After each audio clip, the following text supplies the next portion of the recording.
Don't forget to like, follow, subscribe, and turn on notifications so that you will receive alerts when there are new episodes. Go get it. That's what I tell them. I've been grinding for so long, I wake up and chase my goals. I go out and I go get it. How to code, that's all I know. I don't succeed, then I don't breathe. Success, what does it mean? If I conquer all my goals, then I'm living out my dream. Dig deep, go out and get it. Success Chronicles. Compete until it's finished. Success Chronicles. Go take care of your business. Success Chronicles. It's deeper than just winning. Success Chronicles.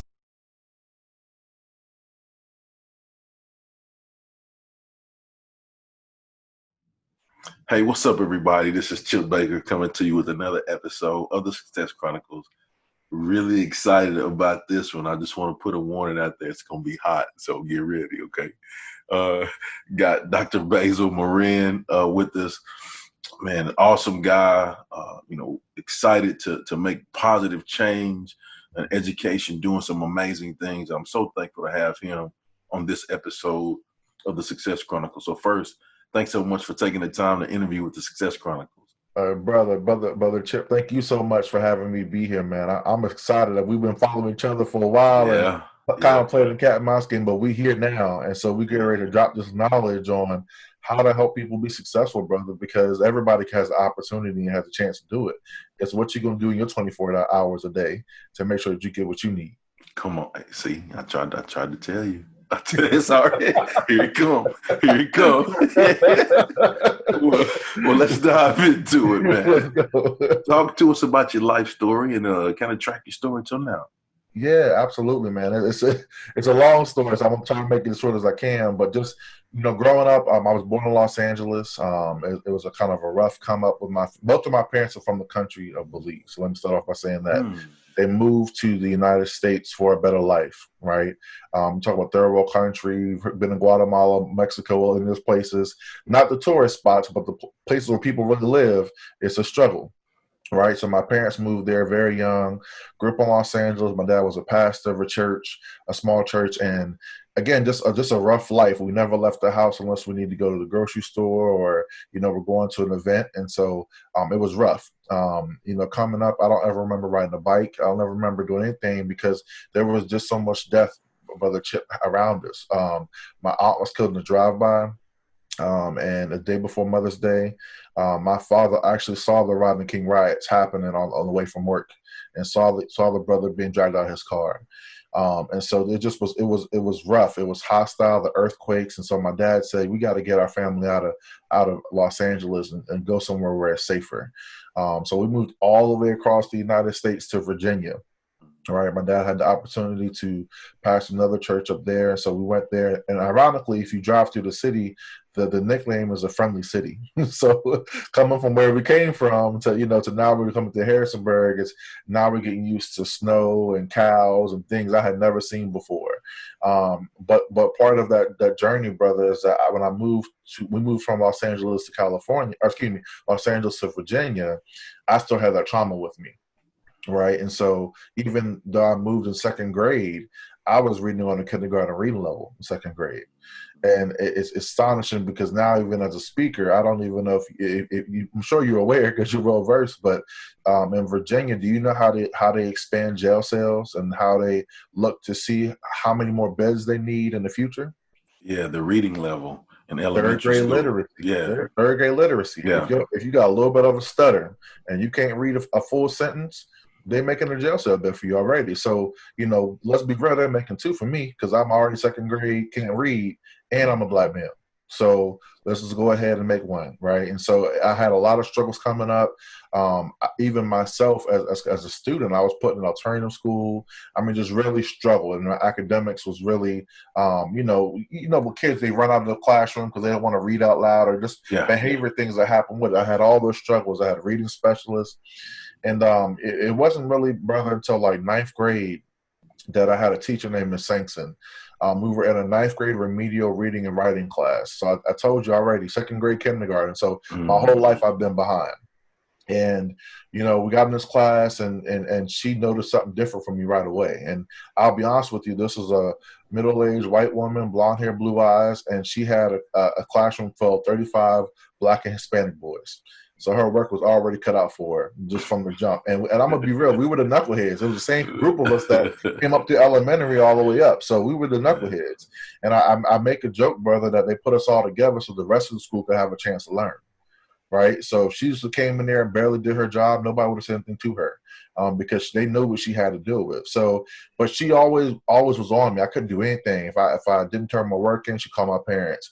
If I cussed in class, she corrected me. If I disrespectful to her, she was always on me. But I could tell she cared about me, right? And so it was really how she loved on me. How I love Dr. Maya Angelou. It's not what you say, but it's how you make people feel. And it was my first teacher in all my years that I said, dang, like she kind of cared, I'm treating her disrespectful and she actually kind of care about me. And so from there, I finally got myself together, in Virginia, the SOL for reading and writing is 11th grade. So I finally, because of the work with her in the 10th grade, I was able to be in a regular English class my junior year. And brother, what I'll say from that is, what's interesting is I passed the SOL. And as she was walking past my classroom one day, I said, if it wasn't for her, I wouldn't have been able to do this regular English class. And so I say all of it to say that the way she made me feel, the way she handled me is the philosophy that I use every day on loving on kids and making sure kids have what they need. And just kind of the fast forward, I then became a life skills teacher at an alternative school. I liked what I did. A mentor. I was a director of Boys and Girls Club, and I was kind of doing that job during the day just to make some money, to be honest with you. But I go back to that word, purpose and calling.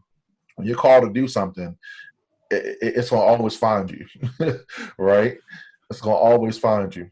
And I'll let you finish, but man, I want to expand on that a little bit more. Yeah. And I didn't tell you this. My family was church folk and educators. So you already know. With no S. So you know. Put them in B flat, Jesus. Hey, so when you said a calling, I'm a fourth generation educator, and my family that. So I would hear my mother and my grandmother talk about to be a great teacher. It's a calling. It's a calling. And I didn't know what that meant until I was in it. Yeah. Right. Yeah. And you see, you learn those transferable skills when you're young, and you see your family do their thing and give service. That you're gonna realize that, oh man, it's in the blood. That's a calling.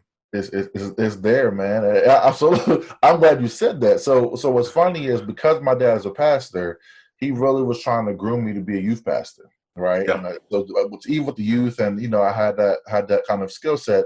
And what I told my dad later in life, we had a kind of a heart to heart one day.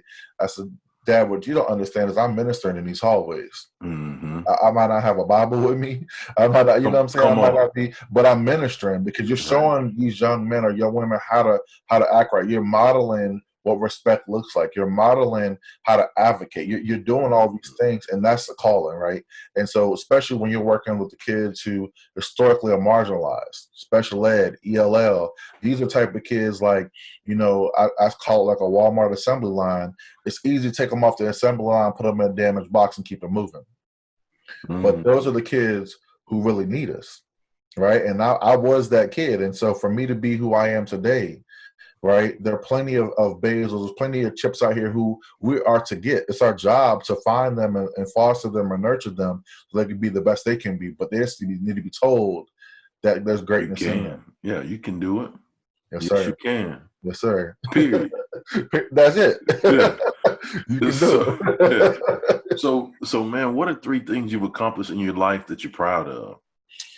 Wow. I was thinking about that before I got on, right? I said, what can I say? I think the main thing has just recently happened, as me earning my doctoral degree. That has been, wow, brother. I mean, out of undergrad, I've been in school for another 8 years. and I can tell you, I'm tired of school, but I understood the doorways that it would open, and the impact it will allow me to have a greater impact for students, and to be a voice for the voiceless, right? And so for me, that's an honor, because I'm the first on both sides of my family, right? But as well as the second thing I'm gonna tell you kind of bleeds into is I'm a Black male educator. I'm proud of that. We are 2% of a teaching force. 2%. Right. And what's funny is, especially as being Black men, they always tell us, don't be a statistic.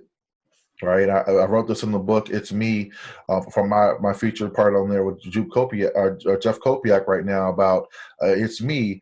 I wrote in there, I don't want to be a statistic. That's what we were told coming up. Right. Don't get locked up. Don't get this girl pregnant. And that's exactly what I became. But it was for the positive. 2% of Black male educators and 2% of people who hold terminal degrees. So it's a blessing, and I'm honored that God allowed me to be able to accomplish that. And then my last thing I'll say is I'm really proud of being an ASD emerging leader, because that has really opened up the doorways for me to be able to network with people who are doing incredible things across the nation. And it allows me, one of the things I always say is the hashtag iron sharpens iron. And so you got to be in the room around people who are doing the work and who are stretching you, right? I think we're saying, if you're the smartest person in the room, you're in the wrong circle. Yeah. Right. So I love being on people who make me think like, man, ooh, it's a new word, or wow, I never thought about that for education, or I never experienced the way you broke it down just now. And I love always learning. It's always about being a lifelong learner. So I love that I'm able to be in the presence and space of people who truly have the heart for education. It's good stuff. And one of my former pastors, I'm gonna share this quote with you. And this is the quote I start with in my second book. Okay. It says, our life moves at the speed of our relationships. Write that down. Come on. Wow. And I'll say it again.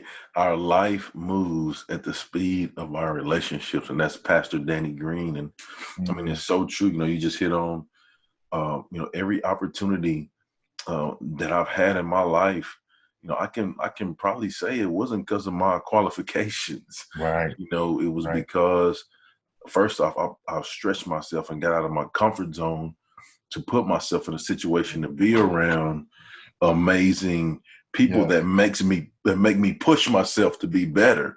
And then when you do that, man, I mean, you just get on the path of, okay, what you gonna do now? Chip. Right. Let's go. Got this doctorate. What you gonna do now? That's it. And you're right. So wow. So if you can allow me to, I'd like to expand upon question 5 right now, because that really is about what you just spoke about just now, right? And I think the question was, what do you think it takes to achieve success, right? And so for me, it really ties into what you just now said about the relationships and having opportunities to sharpen with people. Well, this is what I'll say, and I heard it with Oprah Winfrey, that luck is when preparation meets opportunity. But I wouldn't even say luck. I'll just say success is when preparation meets opportunity. So what I'll say to you, Brother Chip, is that, those relationships are key. But it was 2 things. It was your preparation aligned with your purpose that propelled you into those relationships that allowed those people to want to showcase you. You get what I'm saying? And that's the key right there for success. You got to be prepared. You got to be ready. Think about, you watch all these shows, they say, put me in, coach. If we're down by 5 points and I got a minute on the clock, I'm not going to put in my player that's struggling in practice. I'm not going to put in my player that I know when we're under pressure, you can't handle it. I'm going to put in my rock star, right? And the thing is, the rock star has shown preparation. They've shown over time I can make that clutch shot when you need me to. And so that same thing applies to our lives as educators, our lives as men, our lives as humans. People are going to put you in or give you access to things that they know you're ready for it, right? And there are a lot of times we can be pulled and stretched, but it's not until you're ready. You show the readiness for it. So I say for us, success is being ready. And the only person that can say you're ready or be ready for it is you. You got to get there. Man, Man, I'm over here on the organ like dun dun dun dun. I That was almost a hit freeze the. break. I mean, I'm just. I almost hit the. Dun, dun, dun, dun, dun, dun, dun, dun, dun. What you know about Man, that? look, I'm telling you, man. Yeah. You got to be ready. You gotta be You got ready. to be ready. That's it. You heard T.D. Jakes say all the time, get ready, get ready, get ready. You got to be ready for the opportunity in the moment. And when I know when I heard Oprah Winfrey say that, the opportunity is gonna come all day, and you wonder why some people just get there, like why the opportunities always come to them, right? And at some point there is a groove and it comes with the name and they know who you are, but everyone has to start somewhere. Right. I tell my kids Yeah, about yeah. Michael Jordan. I said, you know, Michael Jordan got cut from JV team. I said, you wearing J's right now, you'd be wearing Shaqs for sure, or some K Swiss if Michael Jordan never got back on his horse and said, I'm gonna try again after he got cut in 8th grade. Like you wouldn't even know who he is. Yeah. So you got to try, and you got to keep getting up even when. And I'll say this for failure, you got to fall forward. And a lot of times, the other part of success, Brother Chip, is failure is the feedback that to let you know what you got to do to keep moving forward.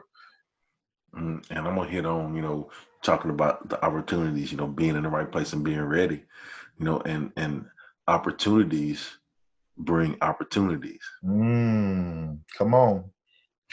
There Yeah. it is. It's cyclical. With,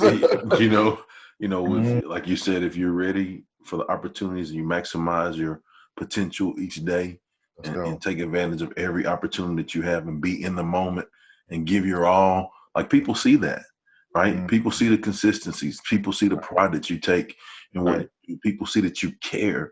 People see that you're giving maximum effort. And people want those kind of people on their team, period.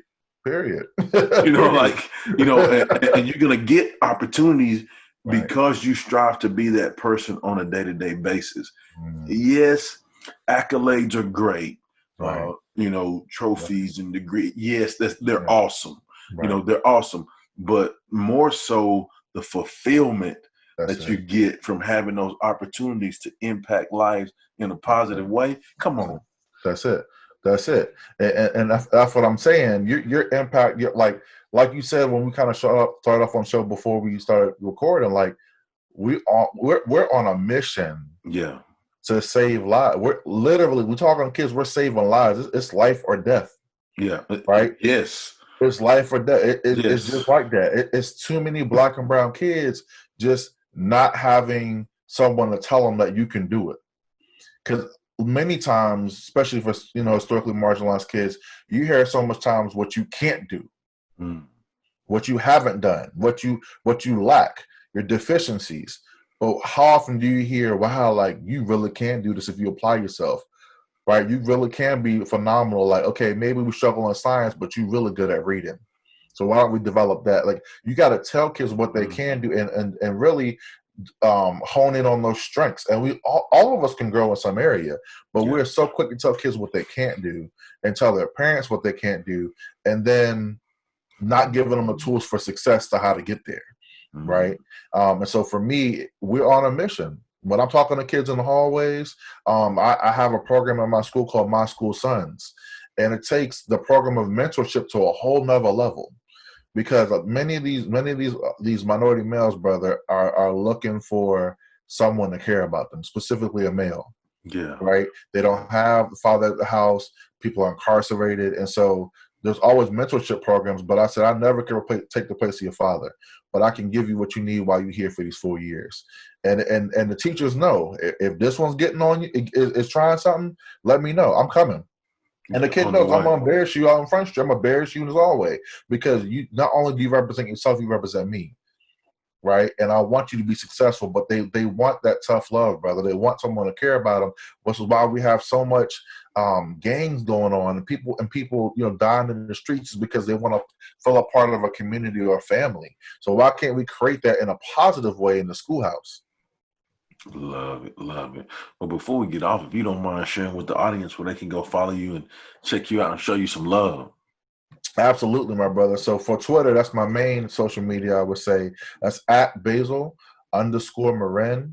Definitely reach out to me. Love to have a conversation with you about how can you grow and how can you be successful in your own right, as well as how do we, my main mission really, if you know me, is about equity and providing equitable opportunities for kids to be successful. So that definitely love to have a conversation. You can also find me on my website at www.basilmarin.com. And you definitely find my bio in there, resume, and also opportunities to book me for speaking events, whether it be at your district, be it your school, be it a graduation. Definitely, again, my story, like I told my dissertation defense committee, I shouldn't be a unicorn. If we're doing education correctly, there's a lot more Basils out here to get and to save and to lift up and empower. Love it, love it. Well, again, I just want to say thanks so much for taking the time to interview with the Success Chronicles. Truly appreciate your time and wish you continued success. Thank you so much, my brother. I appreciate you. Yes, sir. Well, thank you guys for checking out this episode. We'll see you next time. God bless. Go get it.